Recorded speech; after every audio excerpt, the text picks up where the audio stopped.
సిద్దిపేట జిల్లాలోని కూడవెల్లి పార్వతీ సమేత శ్రీ రామలింగేశ్వర స్వామి దేవాలయం ముందు ఉన్నటువంటి పార్వతీ అమ్మవారు, రాధ, రుక్మిణి సమేత వేణుగోపాల స్వామి ఆలయాన్ని పునర్నిర్మాణం చేస్తున్నారు.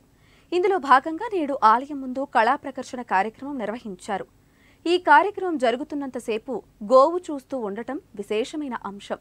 దేవాదాయ ధర్మాదాయ కార్యనిర్వహణాధికారి విశ్వనాథ శర్మ పర్యవేక్షణలో చైర్మన్ పూజారి చంద్రం సమక్షంలో ఆలయ అర్చక స్వాములు బ్రహ్మశ్రీ సంకీర్తి శర్మ, శేషభట్టర్ శ్రీనివాసాచార్య ఈ కార్యక్రమాన్ని నిర్వహించారు. ఈ సందర్భంగా చైర్మన్ పూజారి చంద్రం మాట్లాడుతూ పార్లమెంటు సభ్యులు కొత్త ప్రభాకర్ రెడ్డి సహకారంతో శిథిలావస్థలో ఉన్న ఆలయాన్ని అభివృద్ధి చేస్తామని, పనులన్నీ శీఘ్రంగా పూర్తి చేస్తామని అన్నారు.